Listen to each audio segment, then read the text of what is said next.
Good afternoon, everybody. My name is E.R. Anderson. I'm the executive director of Charis Circle.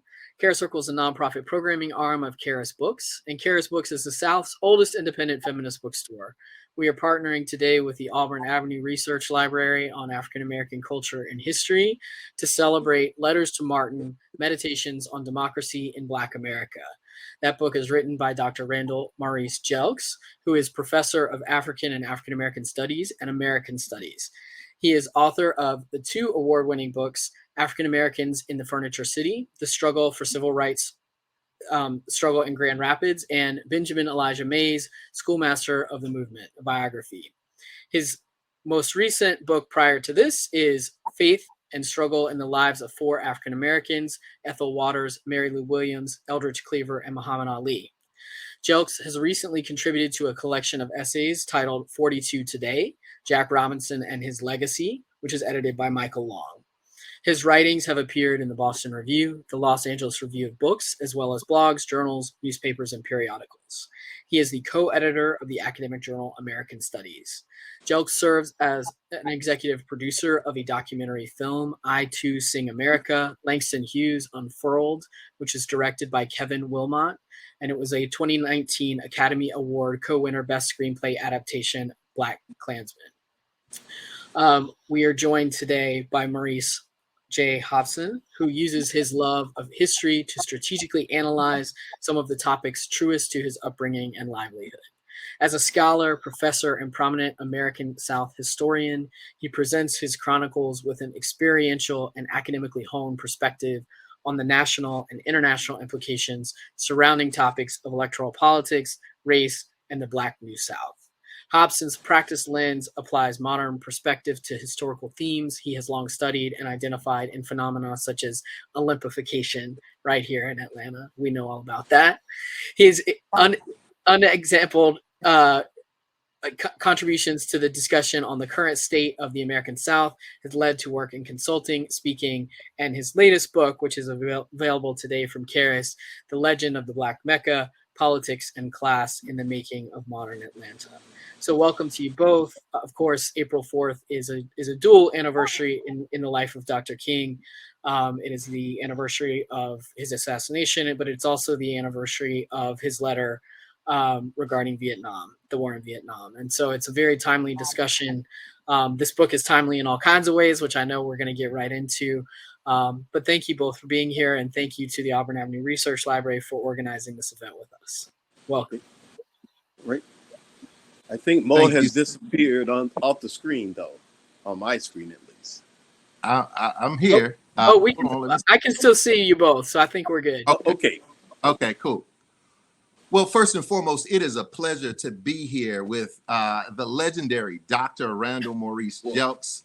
I got to give this brother so much props and praise, not only from our New Orleans connections and our Chicago connections, but he has been an awesome scholar who has really kind of worked himself. His life's works really speaks to these conversations, not only around Black history, politics and culture, but also spirituality. I think spirituality seeds all of his work.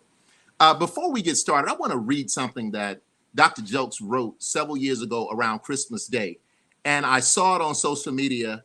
I cut and pasted it. And I send this out every Christmas Day as someone who identifies as what I call myself a reconciled Christian. But this is what Dr. Jelks wrote. He says, Jesus was from a lower class Jewish family living under imperial rule.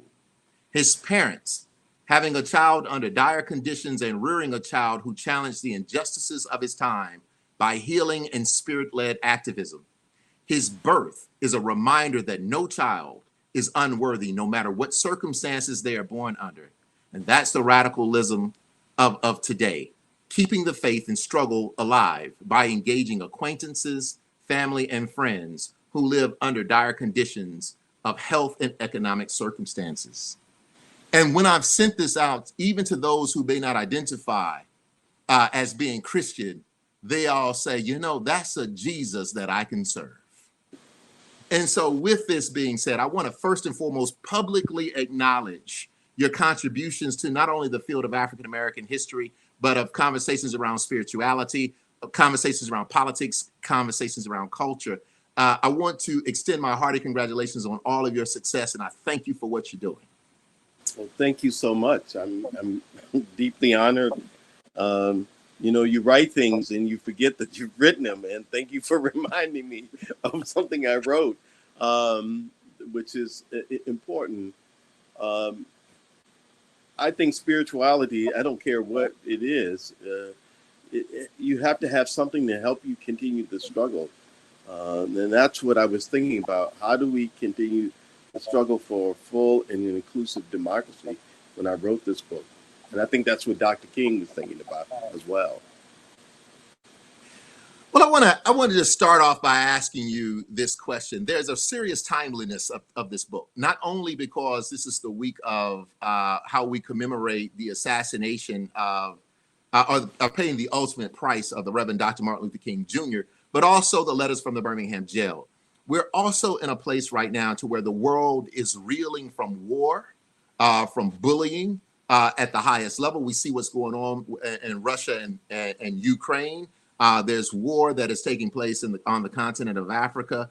And we're at a place domestically where democracy, full-scale democracy is under attack. Can you talk to me about the timeliness of this book at this moment? Well, I mean, you could.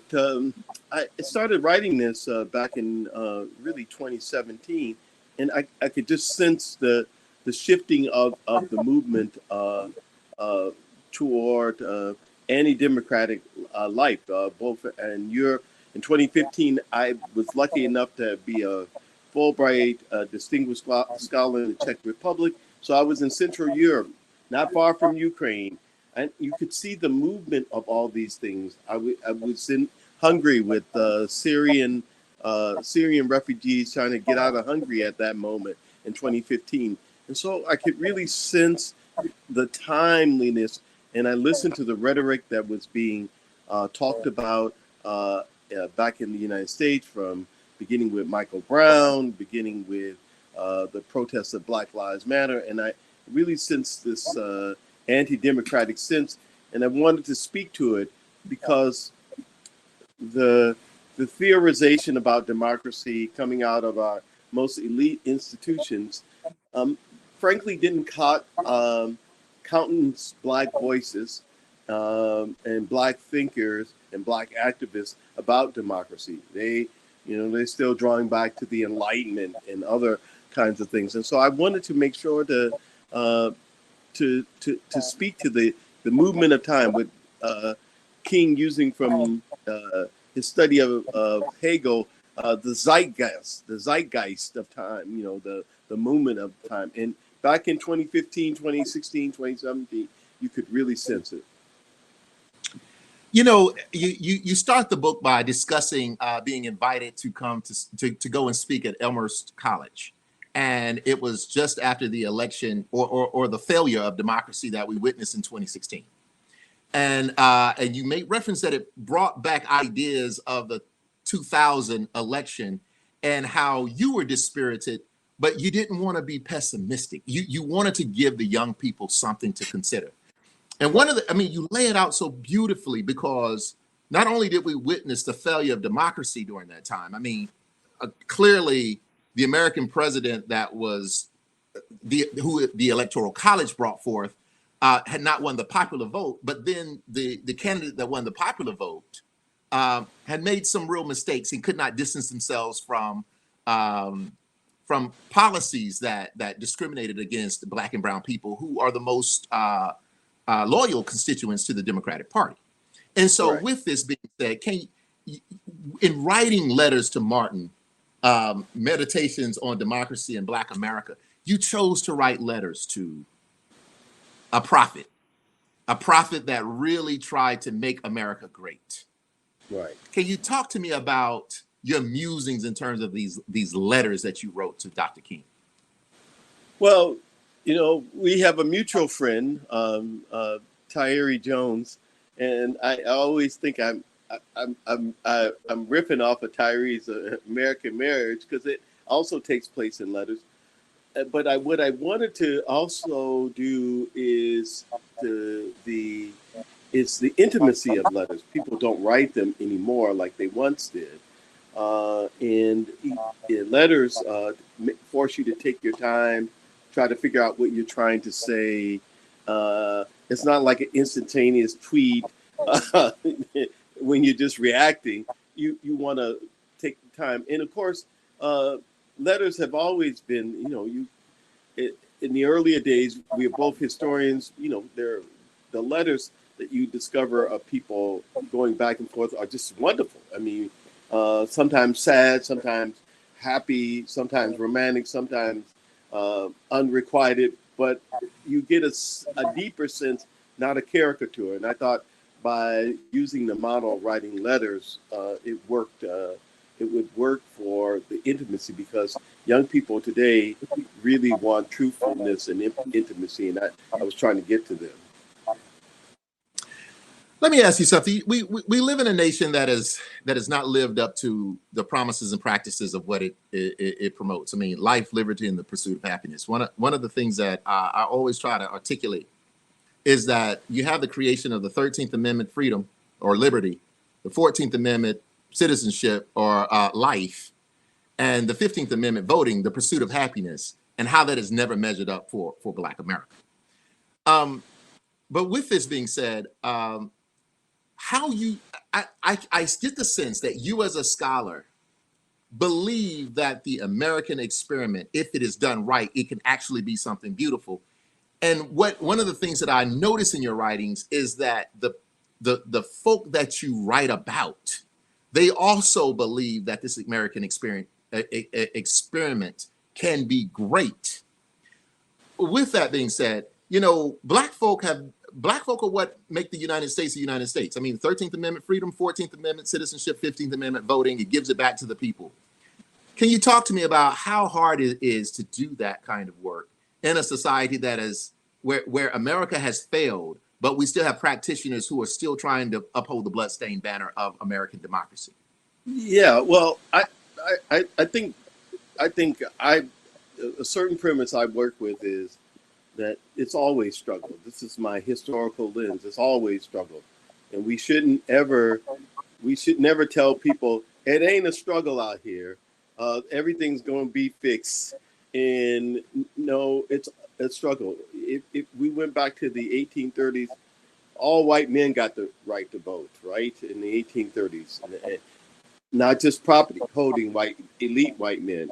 So all white men get to vote. By the 1840s, women all over the world in the kind of liberal democratic exercise in 1848 from France to Germany, everywhere else, are asking for the more and more participation in the life of this society. And you always have people attempting to control that and control what will be said, what will be done. And Black people have been in the mix all along since the very outset, because we experienced a lack of freedom, slavery as a labor force, lack of freedom. So my goal is not to say that it's not it's a constant struggle, and we have to constantly make ourselves aware of it. And this is why we have to have something to hold on to as we in the struggle, because there are going to be defeats. It's like going to war, like playing on a football team. Sometimes you're going to lose, and you've got to have something to hold on to get up that next day and go back out there and do it again. And that's really, really important. But I don't want to tell people that there's not going to be struggle and there are not going to be losses. The great lawyer, NAACP lawyer, Charles Hamilton Houston, knew he wasn't going to make it. And he writes his son, and he says to his son, like, I'm in the struggle here. I'm not going to make it through, but others will come along afterwards. So we have to see ourselves in continuity and so forth. You make reference to, and one of the things that I've been able to see within your work, I've been able to witness your life's work over a period of time, is the conversation around faith and struggle. But Dr. Jelks, one of the things you've been able to do is you are an ally. You are a champion for women's rights, LGBTQIA rights, for religious freedoms. But you also kind of walk this path to where you empower others to be able to tell their own stories in particular ways. In writing this book, you told me that, you know, one of the things that got your mind together when you did the presentation at Elmhurst College was that you listened to Ella's song, the song created by Sweet Honey and the Rock, Right. for Ella Baker. And of course, you know, the hook is, "We who believe in freedom cannot rest." Right.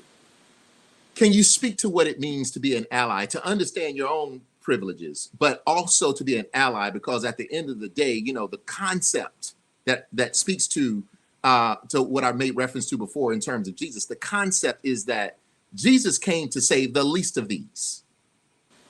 And in doing so, if there is an offense to one of us, it's an offense to all of us. Can you speak to, you know, looking at this idea of faith and struggle and how we can really push forward in terms of allyship?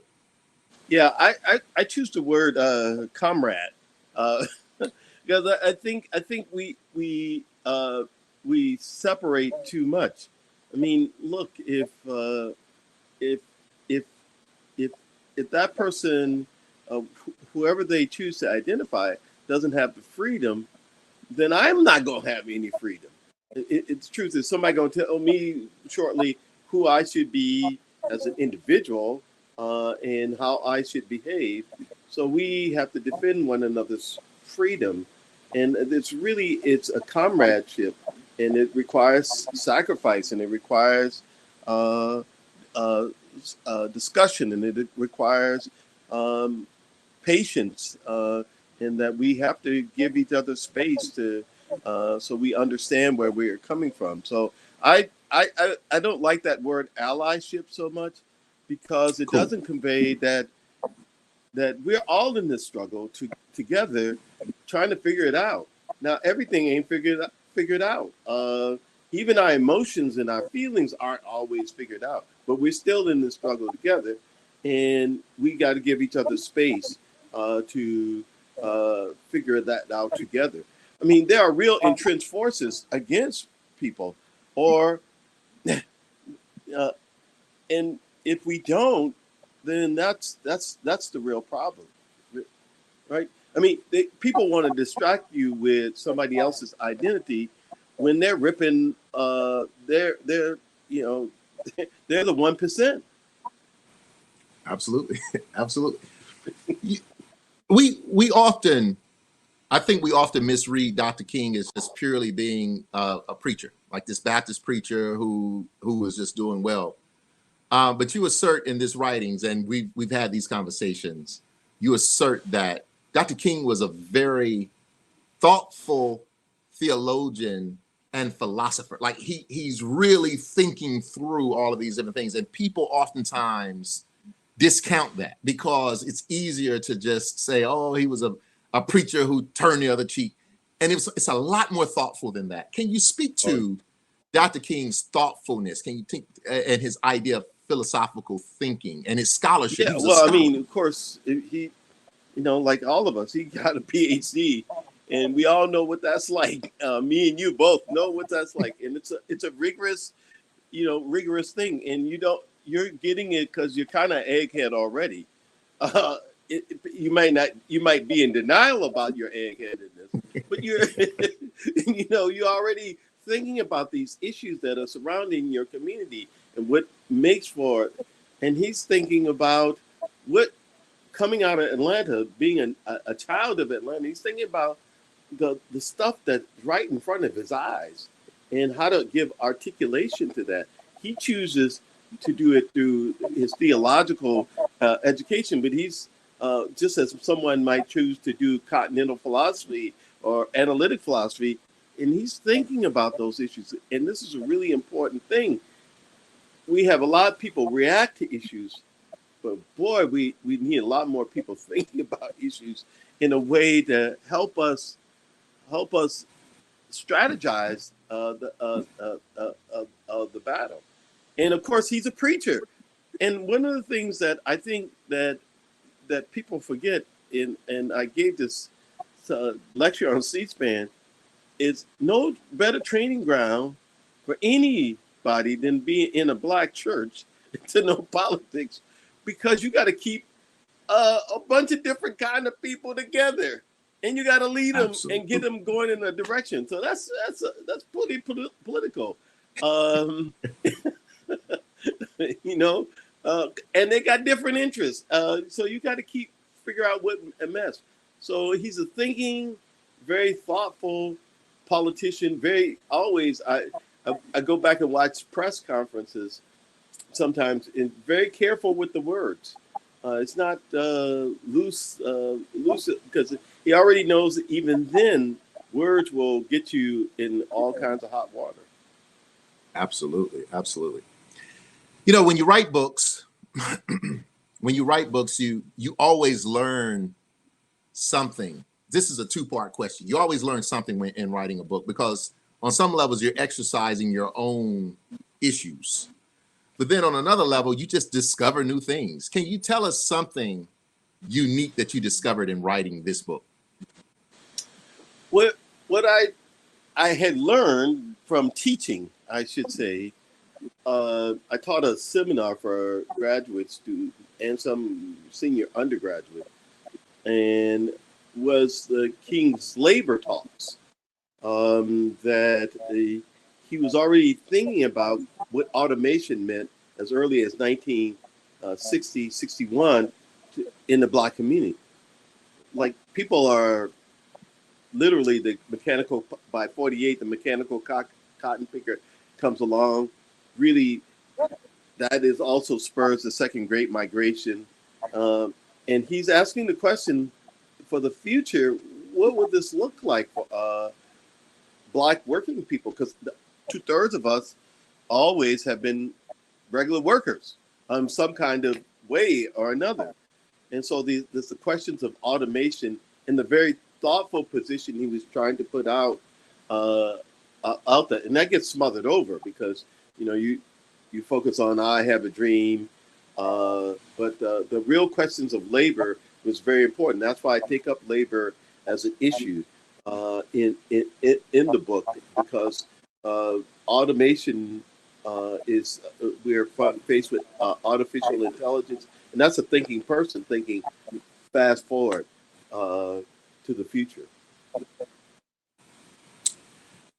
Let me ask you, if Dr. King was here with us today, what would he say about today's society? And you know, that's a loaded question.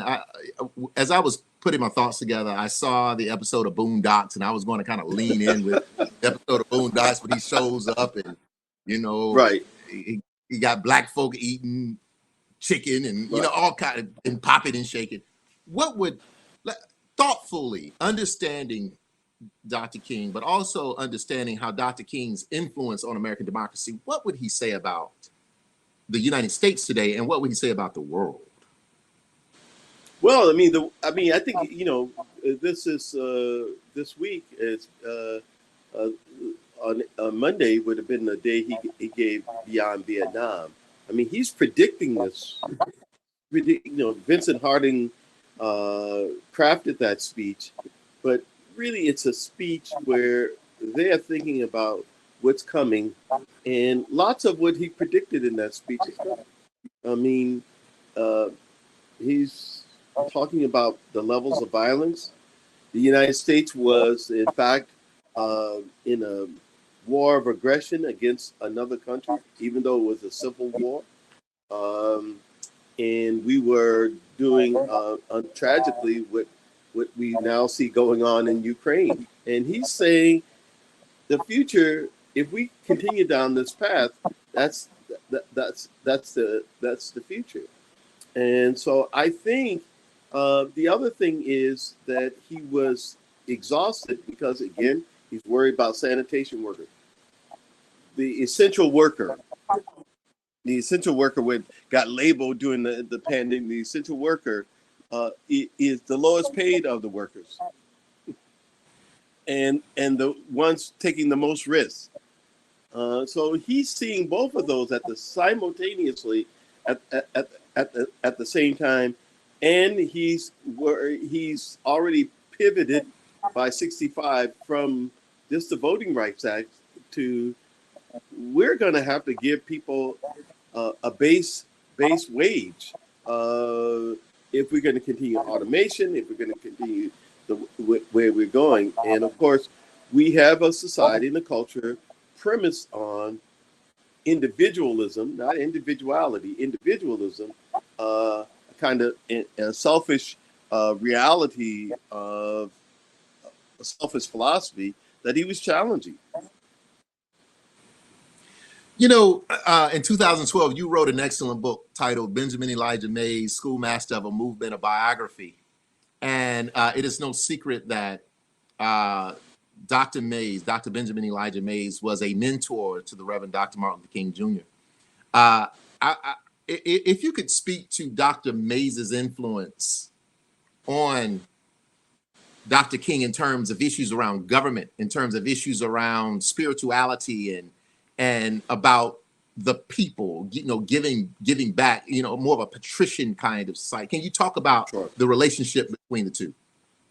Well, you know, I just wanted to be serious about Black people's intellectual sources.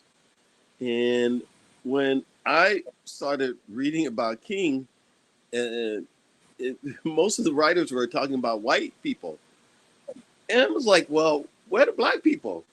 I mean, this is a man who grew up in a Black church, went to a historically Black men's school. Where are the Black people? Where are the Black people at who deeply influenced him?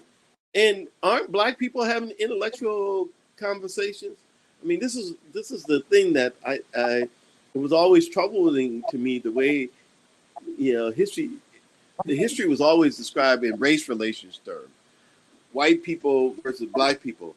And I could care, I'm kind of like Zora Neale Hurston. I really want to know what's going on in the Black world. And as a child who grew up in the South, I remember reading the Louisiana Weekly and other papers. And King was a part of the Black world, and that world had intellectuals, it had preachers, it had recording artists, it had actors. It was a diverse world, and I wanted to know, and people who traveled.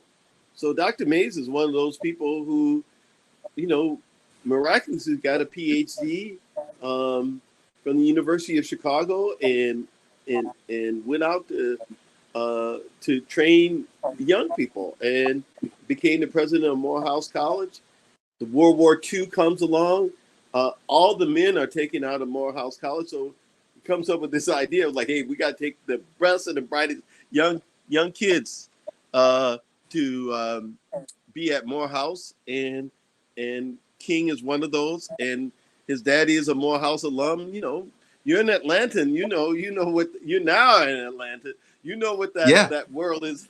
That world is like. So I think I wanted to say, here somebody wrote books all about stuff, and that we have lots of streams.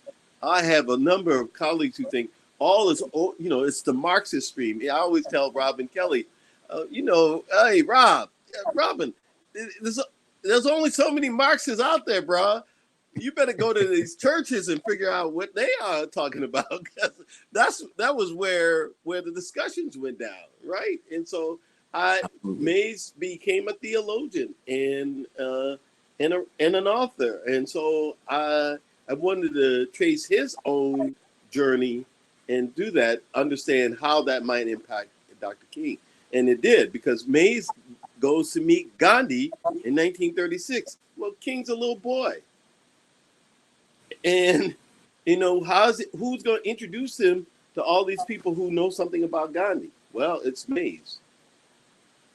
Absolutely. I'm going to push you a little bit further on this question too. One of the letters that you wrote was the drum major instinct. Now, and I want to kind of talk about that because in my own research on Atlanta, I have unearthed some unusual connections to Dr. King.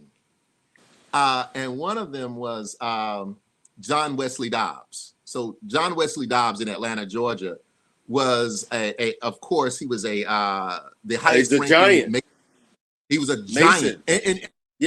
And but not only was he a giant, he was also a political giant in terms of cultivating new leadership coming out of Atlanta. So, and he's most known for his own grandson, Maynard Jackson. But there's an interesting story. Dr. King grew up with John Wesley Dobbs's youngest two daughters, Maddie Wilda Dobbs and June Dobbs, who later became June Dobbs Butts. June Dobbs Butts, before she died, her and I became very close friends. And she says that her father was patriarchal, that John Wesley Dobbs was patriarchal, that he was probably hyper masculine in a lot of ways. But there were only two boys that he allowed his two youngest daughters to be around. That was ML and AD King, because they were from the same neighborhood. So they were like brother and sister. But she tells the story on how Dr. King one day calls her father and asks for a meeting. And it's like 95 degrees in August in Georgia. And he shows up at John Wesley Dobbs's office, his Masonic office, with a top hat, an overcoat, and a full suit. And he asked him if he could use this speech that John Wesley Dobbs was known for making. John Wesley Dobbs was a major orator too. And of course, John Wesley Dobbs had founded the Atlanta Negro Voters League, which brokered democracy for Black Georgians. And basically that speech was the drum major instinct. And so I have it on video where Dr. Butts tells the story that our father used to tell.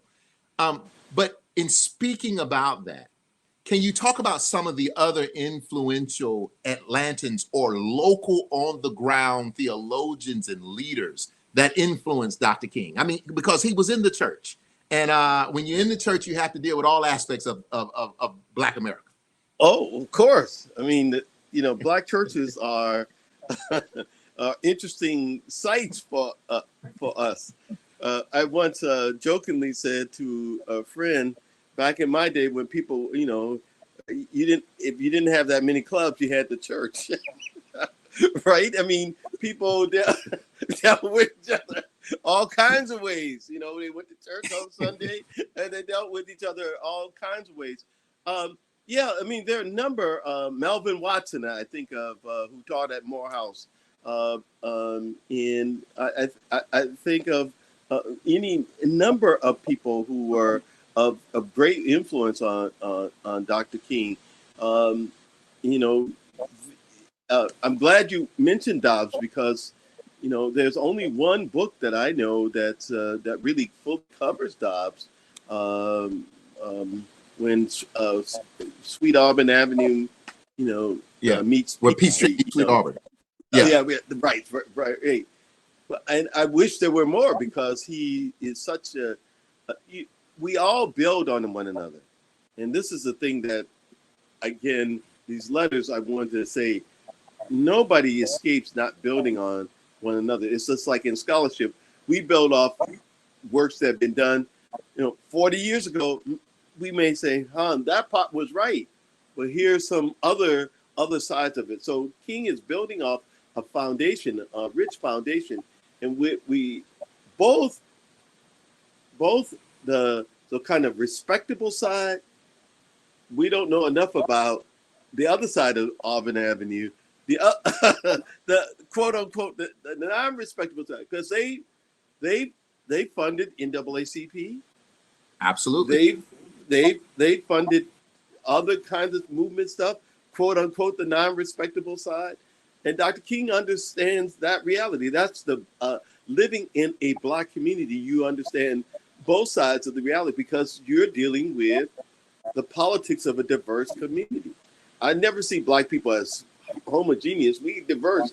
And so you got to deal with, and you got the insurance folks down the street, and you got the Black newspaper, and they all got viewpoints on the world. And, that world is rich. I don't want to ever get nostalgic about it, but one of the things I often think we young people, particularly young Black people, miss is being in a part of that world where you do have access to people. And Dr. King, as a kid, would have access to that world in all of its ways. Right? I know I tell the story in my own in the Legend of the Black Mecca where I talk about how Dr. Mays one of his best friends was a number runner named Wesley Merritt, and they all called him Buck Benny. Like everybody in the community. I mean, we all know like these informal people who have absolute respect because they really do help the Black community. I want to kind of. Oh, go ahead. No. I was agreeing with you. But I want to move forward. We're in a moment right now where democracy is absolutely under attack. Of course, the state of Georgia is in the crosshairs of voter suppression and gender wage gaps and issues around policing who does what and religious freedom and attacks on women in terms of reproductive health. We have all these issues that are taking place. But Black women have maintained the fight for democracy. I mean, I can't help but think about Stacey Abrams, who's running for governor here. I can't help but think about my homegirl, Latasha Brown, who's over Black Voters Matter, Nse Ufot over the New Georgia Project. If, as you've written these letters of meditation and on democracy in Black America, can you pinpoint some young leaders who are promoting democracy that you also feel like you can write a letter to right now? Oh, well, in some ways, that's what this was written for, is to help them think about their own issues. By going to the past, Dr. King has been dead 54 years now. Going to the past, I wanted to help them think about the future because I wrote, the drum major instinct, but it's really about leadership, right? And it's a pain in the butt to be a leader. I don't care who you are, right? Whether you're like your wife, a dean, or you're running some institution, or you're running, directing a department, or whether you're trying to organize people for labor. That's a pain in the what, because you've got all kinds of types, and I wanted to make sure that people have some grounding. Young people who will pick up this book have some grounding to think about the future and what they're trying to articulate. I didn't just want to write another biography of Dr. King, which is well warranted. People ask me all the time, why is there another book about Dr. King? And I said, well, how many books do we have on Abraham Lincoln and George Washington? And they certainly outnumber all the books we have on King, right?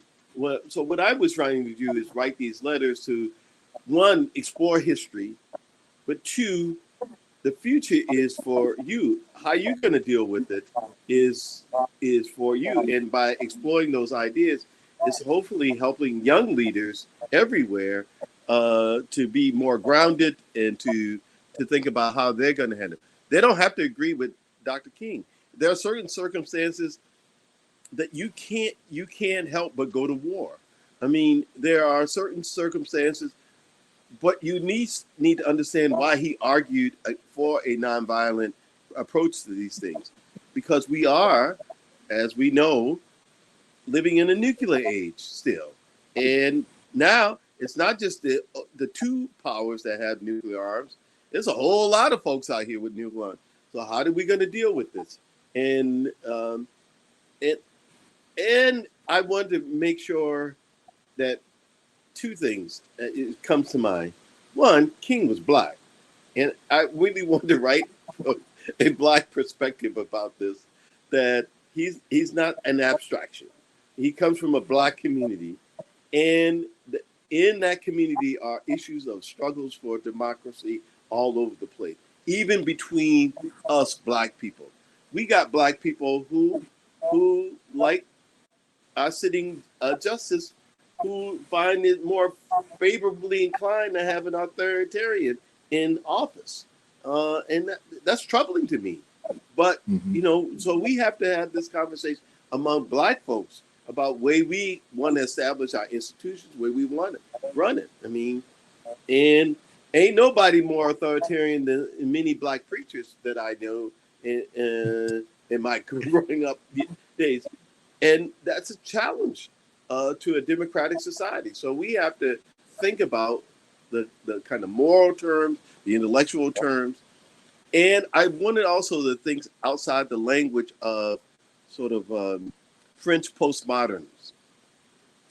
And I read all of these people and Foucault, because I think they essentially are conservative, because they give you no way out to think about struggle. Everything is power, everything is this, everything is the body, but we have to have some way of connecting people together. And I saw that King was one way, not the only way. And we need more full-throated discussions about our past leaders and with them, because they did do something right. You're from Alabama. Whatever you can say about Booker T. Washington, he had an all-black faculty. That's right. Right? He figured out how to keep an institution going. Now, whatever problems you got with him, he's delivering something to the people, and that's what all leaders have to do. I certainly appreciate you for saying that. You know, one of the things I tell my students all the time is, so in teaching at Georgia State University, I always have this group of students that are like, I'm only here because my mom and dad want me to be in college. Like, I'm trying to be the next rap artist or film producer. And I'm like, but there's an opportunity for you to kind of learn something that will help you be the next rap artist Right. and film producer. But I will say this about our young people is that they're not necessarily interested in going and working a 9 to 5 for someone else. They're interested in their own entrepreneurship. And that's Booker T. Washington 101. I mean, it really is. Yeah. Go ahead. Yeah. And yeah, so no, it's, that's it's what I one say of those in the things. book. I mean, I would say in the book, I mean, you know, Jay-Z, you know, Booker T came long before you did. And P. Diddy, it came long before you did saying these things. And it's important for us to understand that. They don't even understand the context that which they're in. There's a long history of Black entrepreneurship. And every Black Southern person I know want to own their own land so they can not have to rent, be a tenant farmer, sharecropper, whatever. And those people who own their own land, many who migrated to places like Chicago, kept their land and was always planning to go home. They just wanted to get some higher wages, right? That's right. So we shouldn't stereotype our own people. And, you know, we got different people from different regions. Du Bois is from Great Barrington, Massachusetts. You know, that's not the South. And I've been in Great Barrington, and it really isn't. It ain't the South, right? So it's a different reality. Black people have always taken pride in ownership in all of the things that we need and want. So it's not unusual, but I do want them to think more deeply than your current senatorial candidate, Herschel Walker, is thinking about what the issues are for these communities out here. Absolutely. One last question before I turn it over to the audience. You made reference to this before. You made reference to it in Letters to Martin. There is this conversation called Afropessimism. And so many times there's scholars out here saying, oh, we're always focusing on the negative and whatnot. Now, the thing about it is you have to know that negativity has taken place. But we also have to consider and think about the resilience and the survival. Can you offer, and this can purely be your opinion, can you give us an offering on how you see democracy playing out in the future? The next 20, what do you see? I see you as being, you're a theologian, you are a minister of the gospel. You might have a little bit of prophecy in you too, but I'm asking you you're an evangelist in the Black community. Well, but look, realism is a question. We should be realistic. I mean, there are forces that are working against the society, but you can't get change if you just offer an Afropessimism, right? I mean, people were realistic 100 years ago. Oh, this is gonna be hard. I mean, even coming out the Civil War, ain't like people said, "Oh, well, now we free. It's gonna all be easy." I think that the Afropessimism goes a little bit too far. Talking about the realistic things, talking about the statistical data, that's real. We can't hide that. But you don't mobilize people. You mobilize people around dreams. You mobilize people around hopes, and they're realistic about their hopes and dreams. Maybe we're only gonna get one part right now, and where I criticize the Afro-pessimist folks in this book is that this is so influenced by European thought, not Black thought, because we always been realistic. I mean, the fact is, when you're born behind the 8 ball, you're realistic. Absolutely.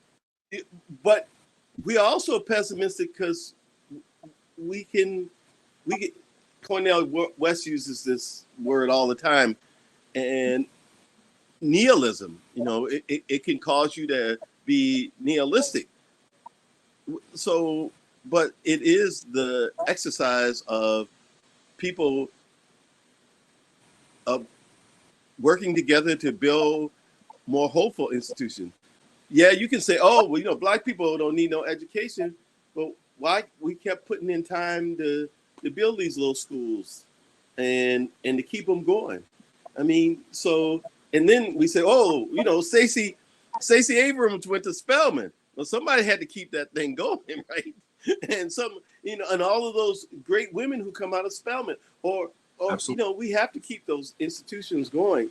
And I think that Afro-pessimism is, and I'll be controversial, it's a cheap philosophy because it doesn't deal with the institutional building and the necessary things to keep movements going.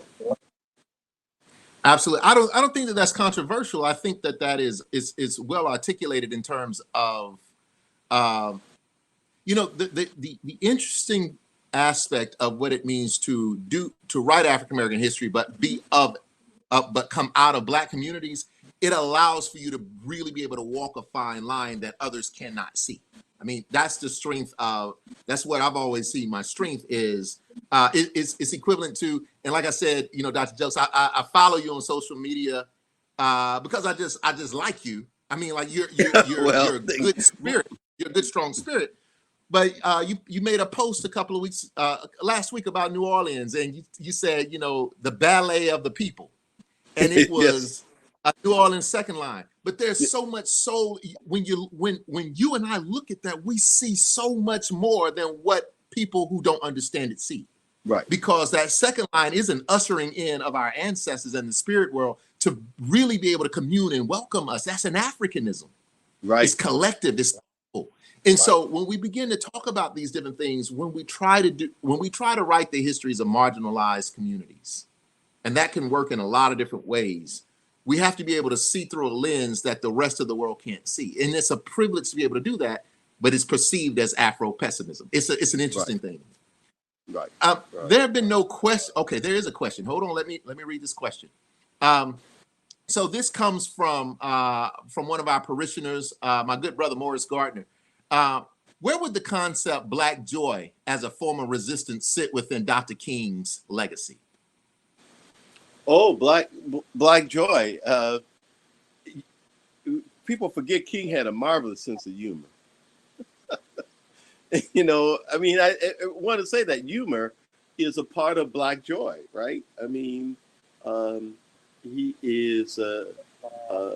James Baldwin writes about him giving a sermon and how he's got the people cracking up. We don't see that side because most of ours is newsreels that white media has. We don't see the side where he's humor. But as you have interviewed former Mayor Young, King was marvelous humor, right?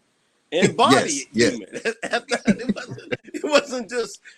That's part of Black joy, right? I mean, we know how to laugh at what other people might not know how to laugh at, right? And that's a part of that resistance, and that joy comes out of.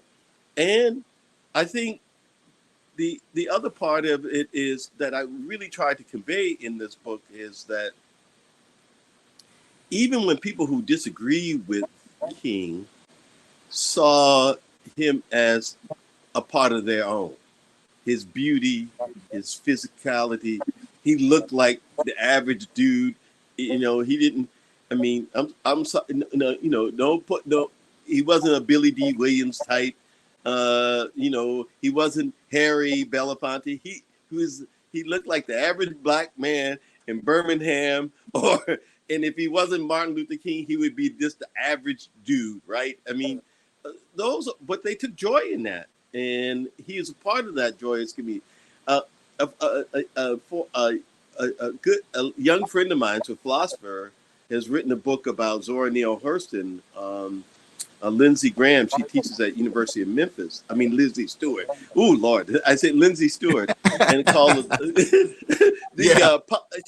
she has written a book called the Politics of Black Joy, and she's criticized, you know, about Zora Neale Hurston, and she's really criticizing all of the ways that Du Bois and other people, you know, used the Black tragedy. And Dr. King never used Black people as tragedy. And he used them as and he spoke to them as people with intelligence, and he respected their intellectuality. And so I think he's just a part of that tradition of Black joy. And I wish we had more actual footage of him telling jokes, because he had a marvelous sense of humor. And humor helps us to deal with the conditions that we face, and that we face some dire ones. But also, I think he would also say, but we also face some successes. Whether we had the first Black president, we have Stacey Abrams running as governor. We have other people. The number of mayors in the city of Atlanta, and who have been effective mayors. And so there is a lot to be joyous about, not even at the top level, and even in the hip hop community of Atlanta, the kind of levels of encouraging of civic engagement in the hip hop community has been astounding, and encouraging young people. Okay, maybe college isn't for you, maybe it is, but you can go out here and create. And so that's a real important legacy. Absolutely, absolutely. Well, I'd like to publicly thank Dr. Randal Maurice Jelks for his time and the discussions of his new book, Letters to Martin, Meditations on Democracy in Black America. I'd also like to thank Charis Books and More, in conjunction with Auburn Avenue Research Library on African American History and Culture, for hosting this event. At this time, I'd like to call ER back to wrap us up, and I would just want to thank everyone for your time and energy. Thank you both so much. Thank you, Dr. Jelks. And of course, thank you, Dr. Hobson. We are very, very grateful to have both of you here and for this wonderful discussion. I want to encourage folks to click this teal button to buy Letters to Martin directly from Charis Books. You can also buy Dr. Hobson's book from Charis. And it really does help us when you buy your books from us, especially for event books. You can also, of course, request that your local library carry the book, and encourage the local, schools to carry the book. So whether it's high school or college level, get it in the schools. That is a battleground. We know that right now. So we need to be teaching real history in schools. So by all means, donate it to your child's high school librarian. The more we can get these important books into the hands of young people, the better. So thank you both so much. We really appreciate your time and your work. And I hope that we will get to celebrate future works with both of you. But until then, please stay safe and well, and take care. I just want to say really quickly, thank you both and thank the bookstore, and thank my friends at Auburn Avenue Research Library. Thanks, Mo. I can call you Mo. That's friends. Absolutely. That's my name. Well, we both share the name Maurice. That's right. I think it's a beautiful name. You got three And, Mo's, really. You got Maurice, yeah. Maurice, and Morris. That's right. That's right. It's a triple threat. and Great thanks to you all, and for this discussion, and great thanks for the work you're doing. And I support independent bookstores. I want to tell anybody out there that this is the lifeblood of authors, to independent bookstores where you can have fruitful discussions about ideas. Thank you so much. Thank you. Appreciate you both. Thank you, as always, to Auburn Avenue. Y'all take care. Bye-bye.